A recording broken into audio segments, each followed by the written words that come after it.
Hello friends, welcome to my YouTube channel biology study. I am Meena Chaudhary.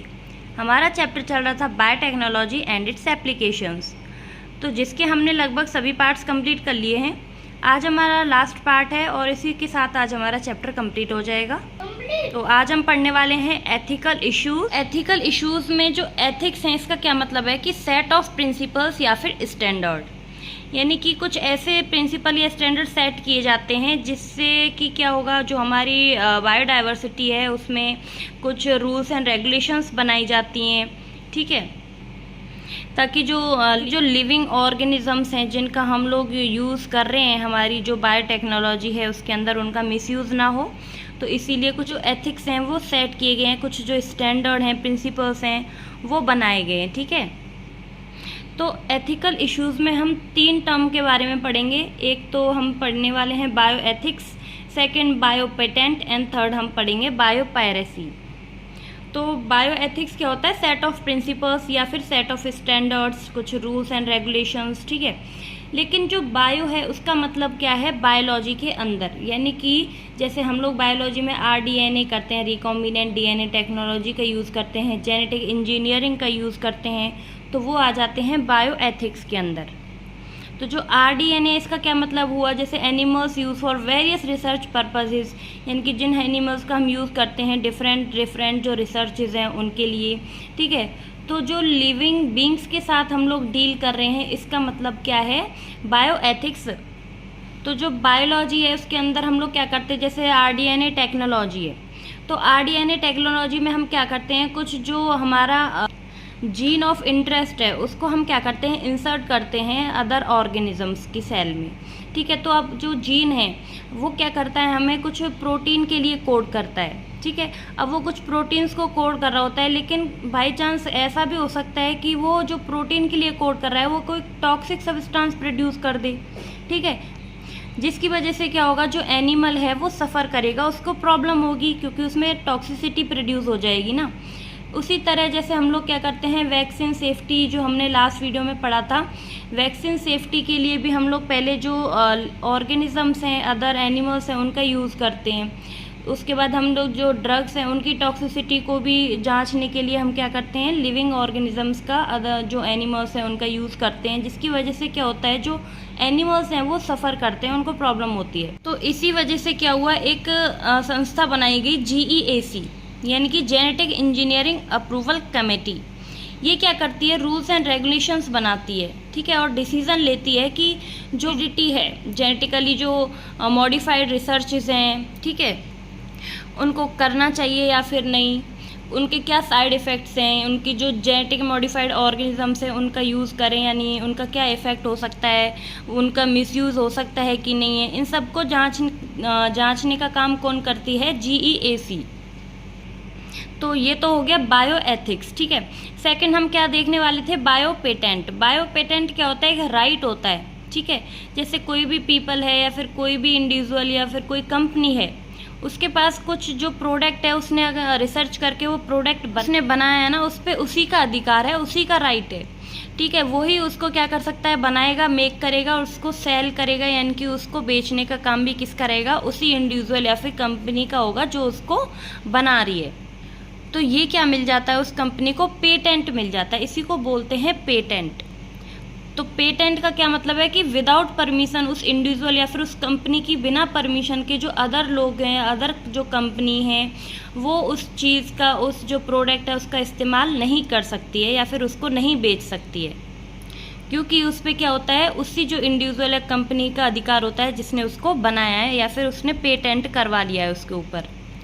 अब ये तो हो गया पेटेंट, लेकिन बायो पेटेंट का क्या मतलब है कि बायोलॉजी से रिलेटेड पेटेंट होना, यानी कि जैसे कोई माइक्रो ऑर्गेनिज्म है, किसी जो साइंटिस्ट है या फिर किसी इंडिविजुअल ने उस माइक्रो ऑर्गेनिज्म की खोज की है, तो उसके अलावा यानी कि और भी जो जैसे बायोलॉजी के अंदर अदर जो प्रोडक्ट्स हैं वो किसी साइंटिस्ट ने बनाया, तो उसके अलावा और कोई उसको नहीं यूज़ कर सकता है। ऐसे ही कुछ अगर किसी साइंटिस्ट ने किसी DNA सीक्वेंस को बनाया है, उसकी खोज की है, तो उस जो साइंटिस्ट था उसने क्या किया, उसके ऊपर पेटेंट कर लिया, यानी कि उस DNA सीक्वेंस को अब और कोई जो है वो यूज़ नहीं कर सकता है। तो ये क्या होता है, पेटेंट। एंड लास्ट जो हमने देखा वो होती है बायोपायरेसी। बायोपायरेसी क्या होता है, विदाउट प्रॉपर ऑथराइजेशन के हम भी जो अदर कंपनी या फिर ऑर्गेनाइजेशंस हैं वो उस प्रोडक्ट का यूज़ कर लेते हैं, ठीक है, उसको बोलते हैं बायोपायरेसी। जैसे कि बायोपायरेसी में हम लोग मेन एग्जांपल है हमारे टर्मरिक का, यानी कि हल्दी, नीम एंड बासमती राइस का, क्योंकि ये जो है ना टर्मरिक वगैरह ये हमारे जो इंडिया है उसमें यूज़ हो रहे थे, ठीक है, लेकिन इनका पेटेंट ना यूएस ने करवा लिया था, ठीक है। तो इसीलिए अब क्या हुआ कि उन्होंने क्या किया, हमारी बिना परमिशन के हमको उसका कोई प्रॉफिट नहीं हो रहा है, और जो यूएस है उसने क्या किया था, इनका पेटेंट करवा लिया। इन्होंने बोला कि हमने इनकी खोज की है और ये हमारा अधिकार है, हमारे अलावा इनको कोई भी यूज़ नहीं कर सकता या फिर इनको सेल नहीं कर सकता है।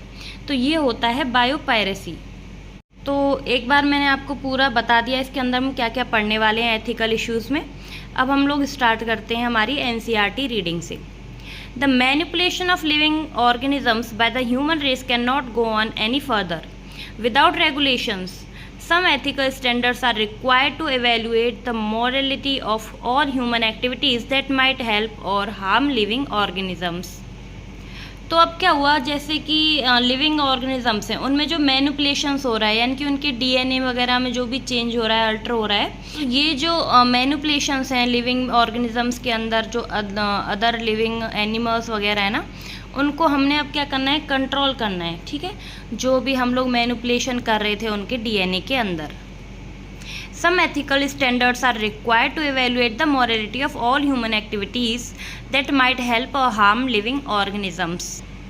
तो कुछ जो एथिकल स्टैंडर्ड्स हैं उनकी ज़रूरत है हमें ये इवेल्युएट करने में, ये जांचने के लिए कि जो भी हमारी ह्यूमन एक्टिविटीज़ हैं उनकी वजह से जो अदर ऑर्गेनिजम्स हैं हम उनको हेल्प कर रहे हैं या फिर हम उनको हार्म कर रहे हैं।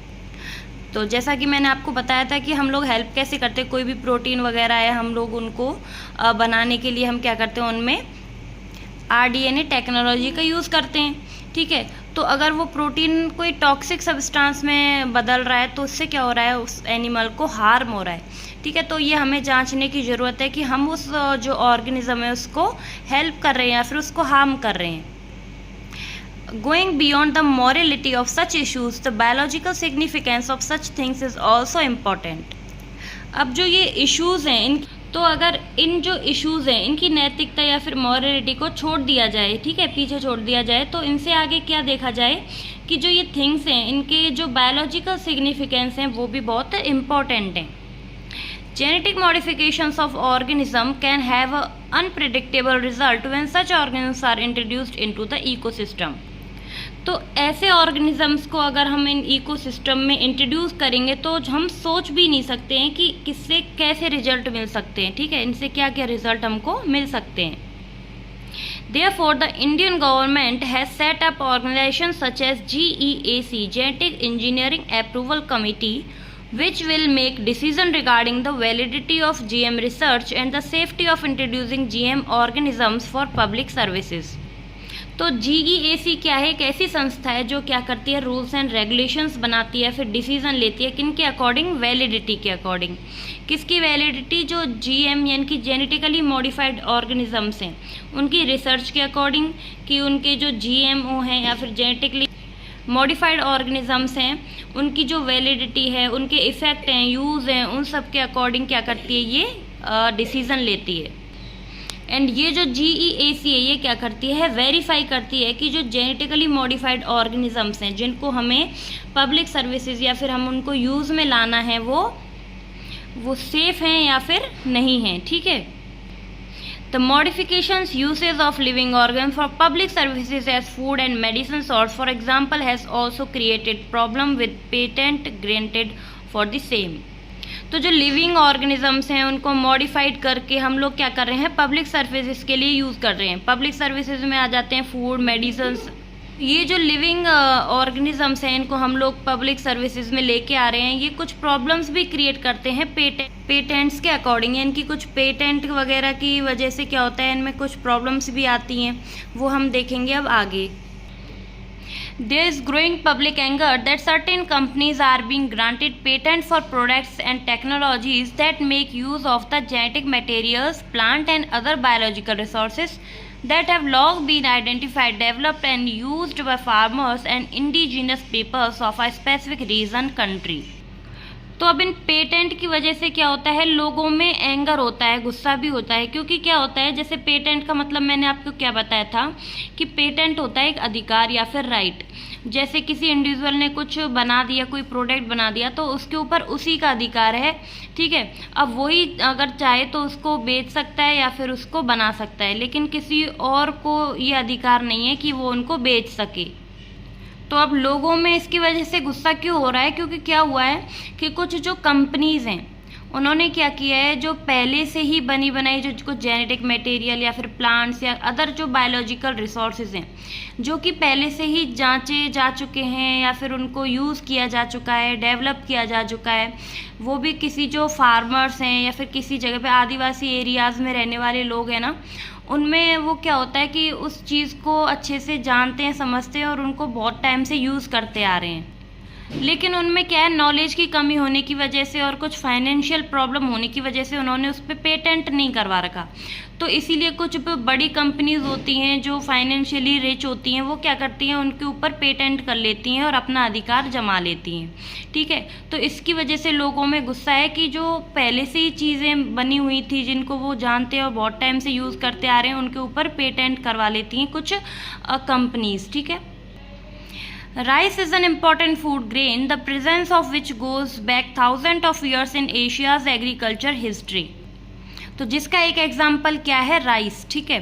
तो राइस को क्या कर रहे हैं, एक फूड ग्रेन है जिसको जो हमारा एशिया है ना, उसमें बहुत टाइम से हिस्ट्री में एग्रीकल्चर किया जा रहा है उसका, ठीक है। There are an estimate 2 lakh varieties of rice in India alone. लेकिन जो हमारे इंडिया है ना, उसमें ही जो राइस है उसकी लगभग 2 लाख जो वेराइटीज़ हैं वो प्रेजेंट हैं। The diversity of rice in India is one of the richest in the world. And जो राइस की वैरायटी है ना हमारे इंडिया में, यानी कि बहुत टाइप की जो डाइवर्सिटी है वो पाई जाती है, ठीक है। मीन्स कि जो हमारा इंडिया है ना, उसमें जो राइस की डाइवर्सिटी है वो बहुत अधिक है पूरे वर्ल्ड में मिलाकर भी, ठीक है। Basmati rice is distinct for its unique aroma and flavor, and 27 documented varieties of basmati are grown in India. And जो बासमती राइस है ना, उसकी जो एरोमा या फिर जो सुगंध और उसका फ्लेवर है ना, वो बहुत ही अच्छा होता है। तो जो हमारा इंडिया है उसमें 27 जो वैरायटी हैं बासमती राइस की वो ग्रो की जाती हैं। And there is a reference to basmati in ancient text, folklore and poetry as it has been grown for centuries. और इसका जो रेफरेंस है वो हमें कहाँ से मिला है, कुछ टेक्स्ट से या फिर कुछ जो पोएट्रीज़ हैं उनमें हमें सेंचुरी से हम इनका यूज़ करते आ रहे हैं, ग्रो करते आ रहे हैं, उसका रेफरेंस हमको मिला है। In 1997, an American company got patent right on basmati rice through the US Patent and Trademark Office.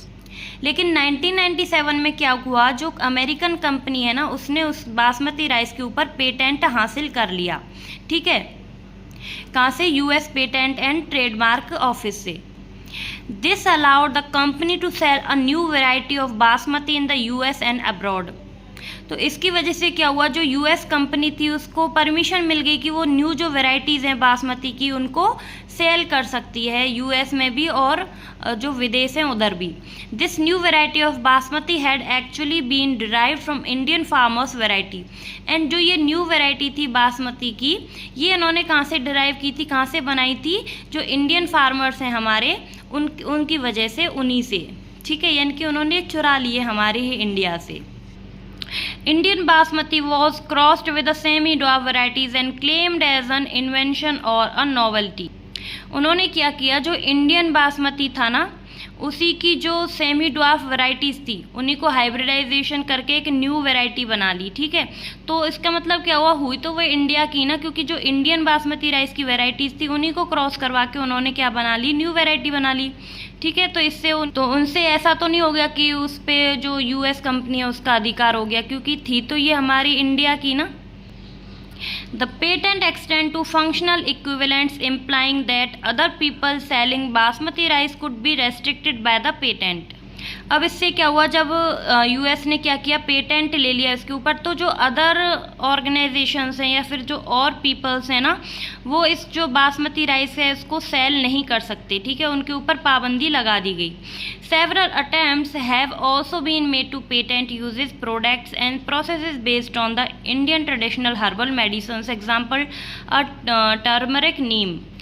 और भी जो हमारे इंडिया के जो प्रोडक्ट्स है उनके ऊपर भी जो यूएस वगैरह थे ना, उन्होंने क्या किया, पेटेंट ले लिया था, ठीक है। जैसे हमारे कुछ हर्बल मेडिसिन्स थी, जैसे टर्मरिक, यानी कि क्योंकि हम लोग क्या कर रहे थे, बरसों से, बहुत टाइम से हम लोग जो हल्दी है उसको एक एंटीबायोटिक के रूप में हम लोग घर घर में यूज़ कर रहे थे, ठीक है। उसी तरह हम नीम को भी यूज़ कर रहे थे, लेकिन इसका क्या किया हम लोगों ने, कुछ कमी होने की वजह से, हमें फाइनेंशियल कमी होने की वजह से, नॉलेज की कमी होने की वजह से हमने उनके ऊपर पेटेंट नहीं करवाया। तो इसी का फ़ायदा यूएस ने उठा लिया। उन्होंने भी क्या किया, इसके ऊपर थोड़ी सी रिसर्च करके इनको अखबार वगैरह में क्या कर दिया, पब्लिश कर दिया, इसकी वजह से उन्होंने इसके ऊपर पेटेंट हासिल कर लिया। If we are not vigilant and we do not immediately counter these patent applications, other countries' individuals may encash on our rich legacy and we may not be able to do anything about it.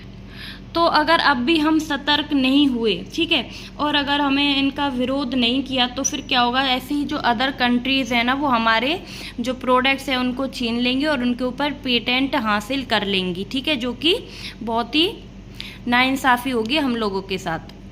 अब है biopiracy. Biopiracy is the term use to refer to the use of bio resources by multinational companies and other organisation without proper authorisation from the countries and people concern without compensatory payment. तो biopiracy का क्या मतलब है कि जो bio resources हैं, ठीक है, उनका यूज़ करती है मल्टीनेशनल कंपनीज एंड कुछ अदर ऑर्गेनाइजेशन, बिना ऑथराइजेशन या फिर बिना परमिशन के जो कंट्रीज़ उन प्रोडक्ट्स को बना रही हैं या फिर जो पीपल उन प्रोडक्ट्स को बना रहे हैं, उनकी बिना परमिशन के, उनको बिना जो पेमेंट है उनको दिए बिना, कुछ जो कंपनीज़ हैं, मल्टीनेशनल कंपनीज़, वो उनका यूज़ कर रही हैं, तो उसको बोलते हैं बायोपायरेसी। जैसे कि आपने देखा होगा, जैसे कोई फिल्म रिलीज़ हुई तो उसका जो प्रोड्यूसर है उसी को अधिकार होता है कि वही क्या कर सकता है, उसको पब्लिश कर सकता है या फिर उसके जो पेमेंट वगैरह है उसी को मिले। लेकिन क्या होता है कि उसको, जैसे यूट्यूब वगैरह पे हम देखते हैं, हम उसको डाउनलोड कर सकते हैं, यूज़ कर सकते हैं, तो वो एक तरह से क्या हो जाती है, कॉपी हो जाती है, उसको चोरी कर लिया जाता है, उसको बिना जो पेमेंट है उसको किए बिना, ठीक है। तो इसी का क्या मतलब है, बायोपायरेसी की, बिना जो प्रॉपर ऑथराइजेशंस के या फिर परमिशन के हम लोग क्या कर रहे हैं, किसी जो अदर ऑर्गेनिज़म्स है, अदर जो ऑर्गेनाइजेशंस हैं, उनकी जो प्रोडक्ट्स हैं उनका यूज़ कर रहे होते हैं, ठीक है, उसको बोलते हैं biopiracy. Most of the industrialised nations are rich financially but poor in biodiversity and traditional knowledge. लेकिन जो बहुत से इंडस्ट्रियलाइज्ड नेशन होते हैं, यानी कि आधुनिक, जहाँ पे ज़्यादा फैक्ट्रीज वगैरह, मतलब अच्छे फाइनेंशियली रिच होते हैं, वो उनके पास क्या होता है, इंडस्ट्रियलाइजेशन तो अच्छा होता है, लेकिन जो बायोडाइवर्सिटी या फिर ट्रेडिशनल नॉलेज होती है ना, वो कम होती है। In contrast, the developing and underdeveloped world is rich in biodiversity and traditional knowledge related to bioresources.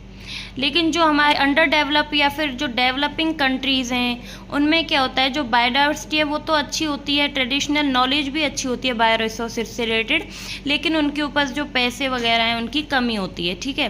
Traditional knowledge related to bio resources can be exploited to develop modern applications and can also be use to save time, effort and expenditure during their commercialisation. तो जो ये traditional knowledge है ना, ये क्या करती है, जो हमारा खर्च है उसको कम कर देती है, ठीक है, और हमारा टाइम बचाती है।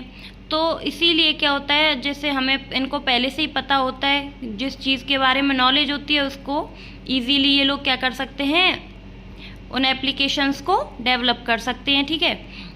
There has been growing realization of the injustice, inadequate compensation and benefit sharing between developed and developing countries. Therefore, some nations are developing laws to prevent such unauthorized exploitation of their bioresources and traditional knowledge. तो अब जो ये developed and developing countries के बीच क्या हुआ, जो realisation है, यानी कि जो महसूस होने लगा, रियलाइज़ होने लगा कि हमारे साथ इनजस्टिस हो रहा है, तो इन्होंने क्या किया, कुछ लॉज वगैरह बनाना शुरू किया। जिससे क्या होगा, जो ये अनऑथराइज्ड एक्सप्लॉयटेशन है बायो रिसोर्सेज का, उसको रोका जा सके, ठीक है, और जो हमारी ट्रेडिशनल नॉलेज है उसका यूज़ वो ना कर सकें। तो ये जो रियलाइजेशन था ना, वो भी होना बहुत ज़रूरी था, वरना जो डेवलप्ड कंट्रीज़ हैं या फिर जो रिच, फाइनेंशियली रिच जो कंट्रीज़ हैं ना, वो क्या करते हैं, इनका फ़ायदा उठा लेते हैं, ठीक है। क्योंकि वो कि जो ये अंडर डेवलप्ड कंट्रीज़ वगैरह हैं, इनमें क्या होता है, जो ट्रेडिशनल नॉलेज है वो अच्छी होती है, ठीक है, क्योंकि वो जो बायो रिसोर्सेज हैं, डाइवर्सिटी भी अच्छी पाई जाती है। तो इसीलिए इनका यूज़ कौन कर रहा था, जो फाइनेंशियली रिच कंट्रीज़ है ना, वो इनका मिसयूज़ किए जा रहे थे, ठीक है। The Indian parliament has recently cleared the second amendment of the Indian patent bill that takes such issues into consideration, including patent terms, emergency provisions and research and development initiative। तो इसीलिए जो हमारी इंडियन पार्लियामेंट है उसमें क्या हुआ, जो second time संशोधन हुआ, सेकंड जो अमेंडमेंट हुआ, उसमें क्या हुआ, इंडियन पेटेंट बिल शामिल किया गया, जिससे क्या होगा, जो ये इश्यूज़ हैं, जो मिसयूज़ वगैरह हो रहे थे हमारी नॉलेज का, हमारी प्रोडक्ट्स का, उनके ऊपर ध्यान दिया जाए और उनको मिसयूज़ होने से रोका जाए, ठीक है। तो इसी के साथ आज हमारा चैप्टर कंप्लीट होता है, बायोटेक्नोलॉजी एंड इट्स एप्लीकेशंस। तो आई होप कि आपको मेरी वीडियो अच्छी लगी होगी। अगर आपको मेरा पढ़ाया हुआ पसंद आया हो तो प्लीज़ मेरे चैनल को लाइक, शेयर एंड सब्सक्राइब करें, एंड कोई भी डाउट हो तो मुझे कमेंट बॉक्स में ज़रूर बताएं। अब मिलते हैं नेक्स्ट वीडियो में किसी न्यू चैप्टर के साथ, तब तक के लिए bye bye, take care, thank you.